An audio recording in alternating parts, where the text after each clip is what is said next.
محترم حضرات و خواتین، مجھے آپ کے سامنے مسجد عباد الرحمن کا تعارف پیش کرنے کا پابند بنایا گیا ہے۔ مسجد عباد الرحمن کا پیغام اور مسجد عباد الرحمن کی دعوت کیا ہے؟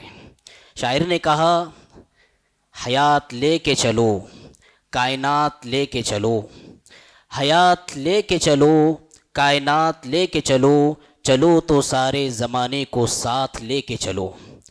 حضرات و خواتین، مسجد عباد الرحمن کی اس سرزمین یا اس کے اس چھت کے نیچے آج جو پرکیف اور تاریخی سالانہ جلسہ منعقد ہو رہا ہے، یہ ایک ایسی مناسبت پر منعقد ہو رہا ہے جس میں کہ مسجد عباد الرحمن یہ اپنی تعلیمی، دعوتی، دینی اور فرائض بندگی کے سفر کے 2 دہوں کو مکمل کر کے یہ تیسرے دہے میں قدم رکھنے جا رہا ہے۔ اور اسی کے ساتھ ساتھ یہ بھی یاد رکھیں، یہ جب تیسرے دہے میں قدم رکھنے جا رہا ہے، گویا کہ زبان حال سے یہ مسجد اعلان کر رہی ہے، نئے چراغ جلیں گے نئی روشنی کے ساتھ، نئے چراغ جلیں گے نئی روشنی کے ساتھ، سفر رکے گا نہیں بس 2 دہوں کے ساتھ۔ مسجد عباد الرحمن کا تعارف اگر مجھ سے آپ پوچھیں تو میں یہ کہوں گا، یہ مسجد کتاب و سنت کی داعی ہے، یہ مسجد منہج سلف کی امین ہے، یہ مسجد نسل نو کی دینی و اخلاقی تعلیم و تربیت کا مرکز ہے، یہ مسجد اصلاح عقیدہ اور تعمیر کردار و اخلاق کا مضبوط ترین قلعہ ہے۔ باطل اندھیروں کے اور باطل تھپیڑوں کے درمیان یہ مسجد ایک روشن شمع ہے اور روشنی کا پیغام ہے۔ حضرات، آج سے ٹھیک 20 سال قبل اس مسجد کے ذمہ داروں نے اس مسجد کی بنیاد رکھی تھی، اور بنیاد رکھتے ہوئے بڑے حوصلے تھے، بڑے ارادے تھے اور مضبوط عزائم تھے۔ مسجد کو صرف 5 وقتہ نمازوں کے ساتھ محدود نہیں کیا گیا، بلکہ 5 وقتہ نمازوں کے ساتھ ساتھ صباحی و مسائی دروس کو بھی جوڑ دیا گیا، اور اس کے ساتھ ساتھ جمعات کی خطبات کے لیے ملک کے نامور، مشہور و معروف مقررین اور خطباء کی خدمات لی جاتی ہے۔ حالات کے تقاضوں کے مطابق مختلف مناسبتوں پر پروگرام کیے جاتے ہیں، اور اس اعتبار سے بھی آپ دیکھیں کہ مسجد عباد الرحمن کے زیر سایہ تعلیم کا ایسا جال بچھایا گیا ہے کہ سبحان اللہ، یہ دور تعلیم کا دور ہے، یہ دور علمی دھماکے کا دور ہے۔ علم کے بل پر انسان روشنی کی رفتار سے ترقی کر رہا ہے۔ آئیے میں تعلیمی اعتبار سے مسجد عباد الرحمن کے زیر سایہ جو شعبے جات تقسیم کیے گئے ہیں ان کا ہلکا پھلکا تعارف کرتے ہوئے اپنی بات آگے بڑھاتا ہوں۔ اگر خواتین کی بات کی جائے تو بنیادی طور پر خواتین میں 4 سے 5 شعبے ہیں جو تعلیمی میدان میں خدمات انجام دیے جا رہے ہیں۔ پہلا شعبہ مدرسے بنات کا ہے، جس کا نام مدرسہ عباد الرحمن لتحفیظ القرآن للبنات ہے۔ دوسرا شعبہ 2 سالہ ڈپلومہ عالمہ کورس ہے، جس میں کہ 130 طالبات زیر تعلیم ہیں۔ اسی طرح سے تیسرا شعبہ اعدادی عالمہ کورس ہے۔ چوتھا شعبہ یہ ششماہی عالمہ کورس ہے۔ اسی طرح سے عباد الرحمن سے جڑا ہوا ایک اہم شعبہ ٹیلرنگ سنٹر کا قیام ہے، جس میں 2 نشستوں میں خواتین مکمل 50 خواتین اپنی ہنرمندی سے فیضیاب ہو کر وہ خود کفیل زندگی گزار رہی ہیں۔ اور اسی کے ساتھ ساتھ شعبہ خواتین میں ایک مکتب کا قیام بھی ہے، جہاں عصر بعد سے لے کر تقریباً عشاء کے قریب تک مسلمان بچیوں کو زیور تعلیم سے آراستہ کیا جاتا ہے۔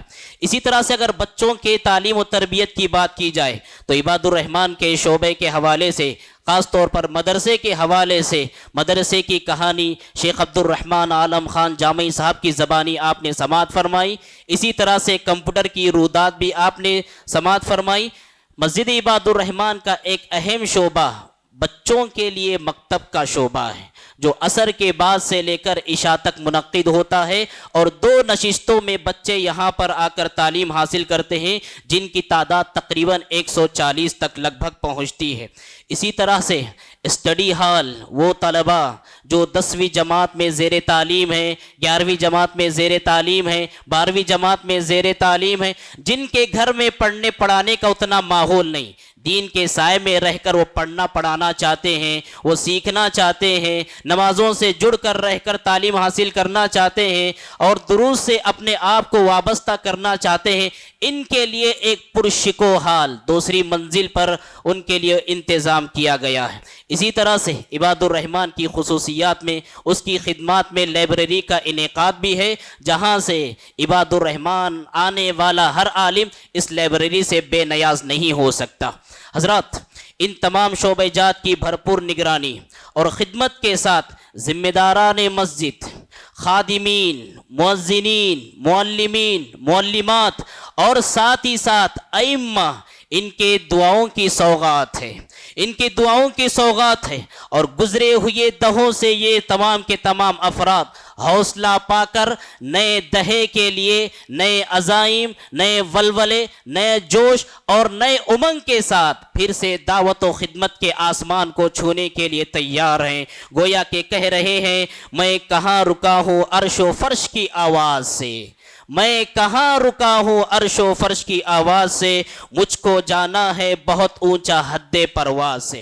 حضرات گرامی قدر، اللہ رب العالمین کے فضل کے بعد یہ مسجد کی نیک نامی کا جو آپ تذکرہ سن رہے ہیں، وہی اللہ رب العالمین کے احسان کے بعد دو مردان حق شناس کی بے لوث قربانیاں، ان کا خلوص، ان کی للہیت، ان کی تڑپ اور ان کی لگن ہے۔ خون دل دے کر نکھاریں گے رخ برگ گلاب، خون دل دے دے کر نکھاریں گے رخ برگ گلاب، ہم نے گلشن کے تحفظ کی قسم کھائی ہے۔ خود غرضی اور مفاد پرستی کے اس بازار میں جہاں انسان اپنے ذات کی اور اپنے خاندان کی پوجا کرتا ہے اور اسی کو آباد اور بنانے اور سنوارنے میں لگا ہوا ہوتا ہے، یہ دو زندگیاں ایسی زندگیاں ہیں جنہوں نے قوم کو آباد کرنے کی گویا کہ قسم کھائی ہوئی ہے۔ اور ہم یہاں پر یہ بات شرح صدر کے ساتھ بیان کرنا چاہیں گے، یہاں پر جتنے بھی خدمت گزار طبقہ ہے وہ کسی بھی اعتبار سے خدمت کرتے ہوں، ذمہ داران کبھی بھی ان خادمین کو وہ مزدور نہیں سمجھتے، وہ مزدور نہیں سمجھتے بلکہ دین کا خادم سمجھتے ہیں، وارثین نبوت و رسالت سمجھتے ہیں۔ اور اس کی بڑی گواہی اس سے بڑھ کر کیا ہو سکتی ہے؟ کئی دنوں تک غیر حاضر ہونے کے باوجود مکمل مہینے کی مکمل تنخواہ ہاتھ میں سپرد کر دیتے ہیں۔ اسی طرح سے حضرات، یہ پہلو بھی آپ کے سامنے میں رکھنے کی کوشش کر رہا ہوں کہ اللہ رب العالمین کی تائید و نصرت جو اس مسجد کے ساتھ شامل حال ہے، اور نیک نامی کے ساتھ یہ مسجد جو ترقی کر رہی ہے، اس میں کوئی دو رائے نہیں ہو سکتی۔ یہ ذمہ داران مسجد کا، ان کا حسن سلوک ہے، ان کی نیک سیرتی ہے، ان کے اچھے اخلاق ہے اور مشفقانہ ان کا رویہ اور کردار ہے۔ نگاہ بلند سخن دل نواز جاں پرسوز، نگاہ بلند سخن دل نواز جاں پرسوز، یہی ہے رخت سفر میرے کارواں کے لیے۔ بڑی ناقدری ہوگی اور بڑی احسان فراموشی ہوگی اس خوشی کے موقع پر میں اگر اس کے مشرف اعلیٰ جناب عبدالرشید باجبیر رحمہ اللہ کو یاد نہ کروں، جن کی یادیں بارہا آتی ہیں اور ستاتی ہیں۔ گویا کہ سورج ہوں زندگی کی رمق چھوڑ جاؤں گا، سورج ہوں زندگی کی رمق چھوڑ جاؤں گا، میں ڈوب بھی جاؤں تو شفق چھوڑ جاؤں گا۔ ان کا حق بنتا ہے، ان کی زندگی کا حق بنتا ہے کہ ہم سارے کے سارے بیک زبان ہو کر خراج تحسین ان کی شان میں پیش کرے اور بیک زبان ہو کر یہ کہے، آسماں تیری لہد پر شبنم افشانی کرے، آسماں تیری لہد پر شبنم افشانی کرے، سبزہ نورستہ اس گھر کی نگہبانی کرے۔ ان چند کلمات کے ساتھ اپنی بات کو میں دعا کرتا ہوں، رب العالمین جو بھی مسجد ہادہ سے وابستگان ہیں ان ساری کی کوششوں اور محنتوں کو تو ان کے میزان حسنات میں جمع فرمائے۔ وآخر دعوانا ان الحمدللہ رب العالمین۔ مسجد عباد الرحمن کے پلیٹ فارم سے ہونے والی دعوت و تبلیغ کے مشن کو آگے بڑھانے میں ہمارا بھرپور ساتھ دیں۔ علم و عمل سے ناطہ جوڑنے کے لیے اہل علم سے جڑیں۔ مسجد عباد الرحمن کے یوٹیوب چینل کو سبسکرائب کریں اور آگے شیئر کرنا ہرگز نہ بھولیں۔ فجزاکم اللہ خیر۔